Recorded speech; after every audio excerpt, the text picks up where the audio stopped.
जय गुरुदेव।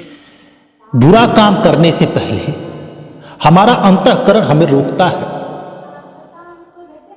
जब भी हम कोई गलत काम कर रहे होते हैं, हमारे भीतर से कुछ ऐसा होता है जो एक बार हमें जरूर टोकता है।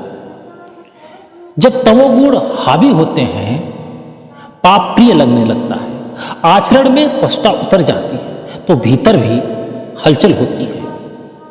हमारे अंतःकरण में आग्रह एक भाव का जगता है कि रुक जाओ, गलत काम न करो। कुछ लहरें चलती हैं जिसमें दया, सेवा, दान, ज्ञान, त्याग, उदारता और विवेक एक बार शरीर के रग रग में बहता जरूर है।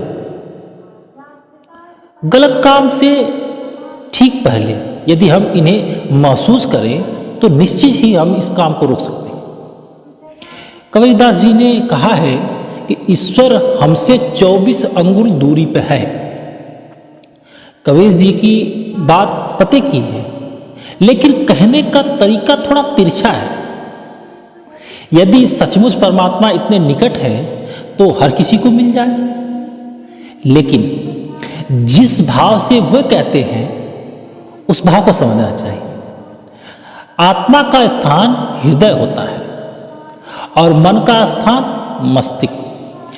हृदय से मस्तिष्क की दूरी 24 अंगुल की है। आत्मा का ही अगला रूप परमात्मा है।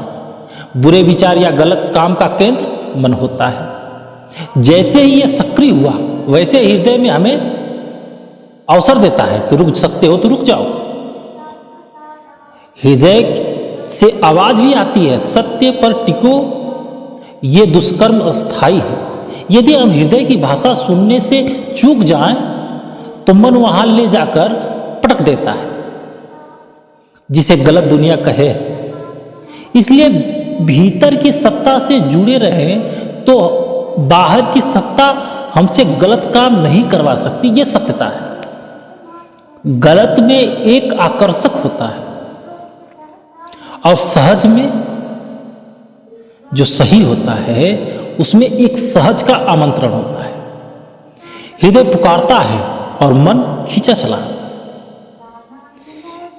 तो संत महात्माओं ने इन सभी का निचोड़ बताया कि अंतःकरण में जो भी क्रियाएं हो रही हैं उनको समझने के लिए आपको अंतर अभ्यासी सदगुरु के पास जाना ही पड़ेगा।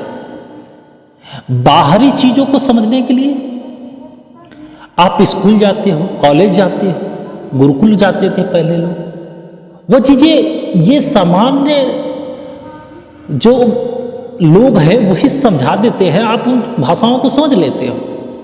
चाहे वो इंग्लिश हो, चाहे वो हिंदी हो, अरबी हो, तुर्की हो, वो भाषाओं को आप समझ के वो कार्य करने लगते हो। लेकिन अंतःकरण में जो भाषाएं चलती हैं उनको समझने के लिए आपको अंतर्भेदी गुरु के पास जाना पड़ेगा।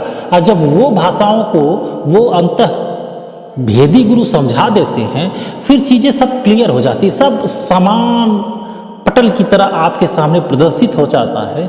आप सब कुछ जान जाते हैं, फिर आदमी मौन हो जाता है। जय गुरुदेव।